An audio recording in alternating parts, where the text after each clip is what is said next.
On Prajwal Revanna, remember the SIT was to ask for custody in front of the Special Magisterial Court today, and now we are learning that the SIT has been granted 7 days of custody of Prajwal Revanna. His 7-day custody is in fact going to end on the 6th of June. This is the latest that we are learning. Remember, all day today the SIT in fact had to go ahead with some procedures. First he was taken for his medical checkup and then later to the Magisterial Court, where we are now learning that the SIT has been granted 7-day custody of Prajwal Revanna. Let's quickly go across to Akshara at the moment. Akshara, how crucial is this custody now going to be?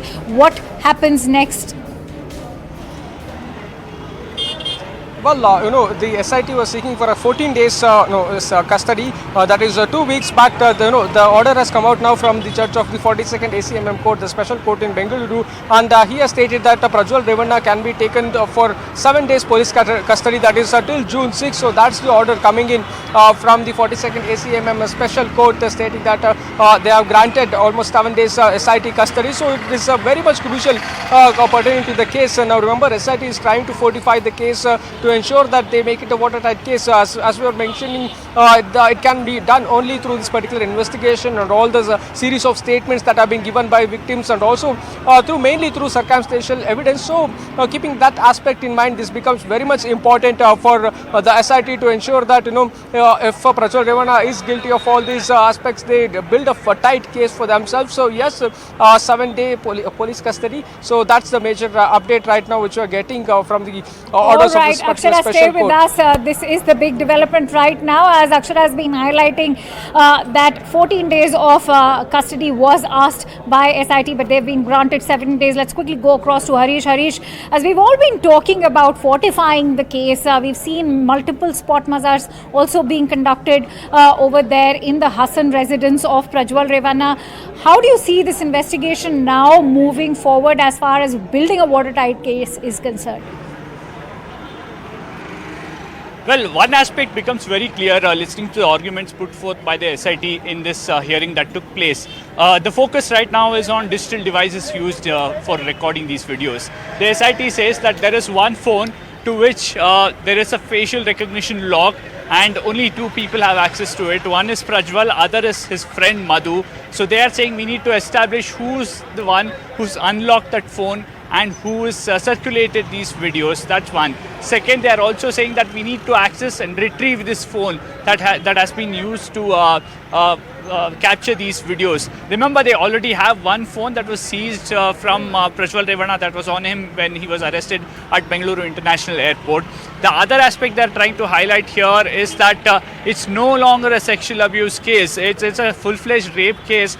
There are cases where the victim has been abducted and they have tried to pressurize her. That was the strong argument put forth by the SIT. SIT not mincing any words. They said we are not dealing with any other crime or a criminal. They are saying the person we are talking about is a sadistic pervert that we are talking about, and that's the reason they were pushing for a longer custody. But nonetheless, the court saying that till June 6th the SIT will have his custody. The court perhaps did not believe in the argument that Prajwal Revanna's team made, that he hadn't absconded.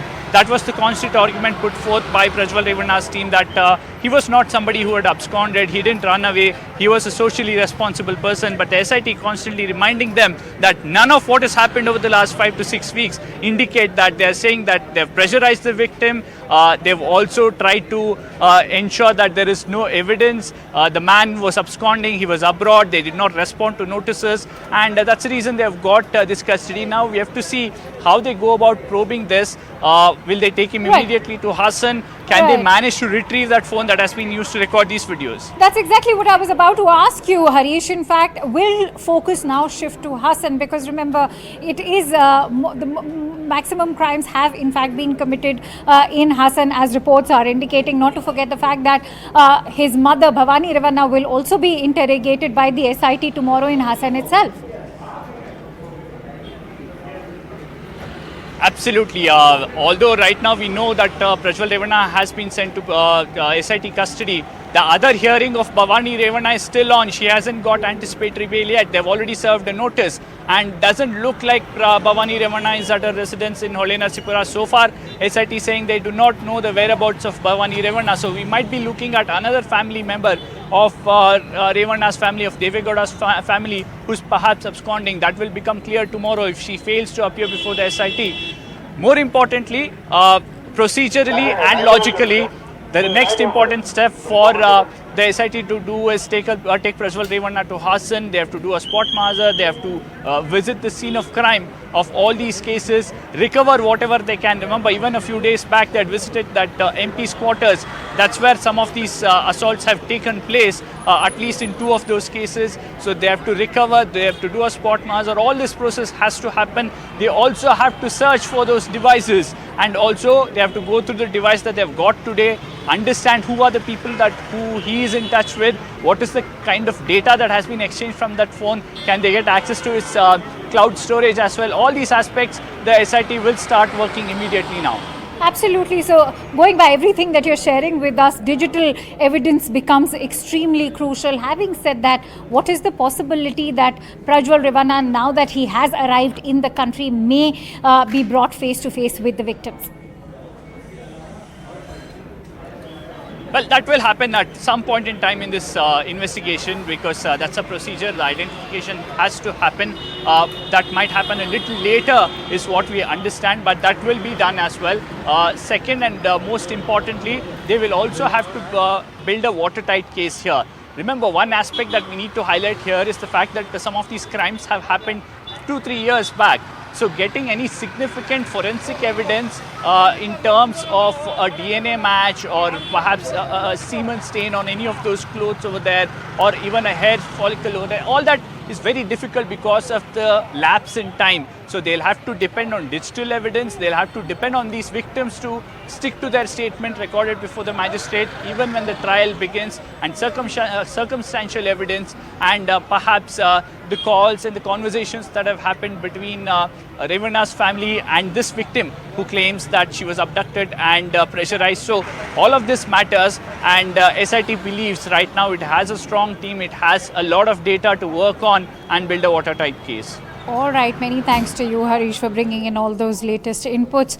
A host of details, in fact, await this entire investigation, as Harish and Akshara have been pointing out that the next 7 days of custody with the SIT is going to be very crucial as far as Prajwal Revana is concerned. He will be perhaps taken to Hassan, and there may be also access being gained by the SIT to the digital forensic evidence as well. And with that, in fact, it's a quick wrap from my end. Thank you so much for watching CNN News 18. News and updates follow on the other side. Up next is Election Highway with Prithvi Walia.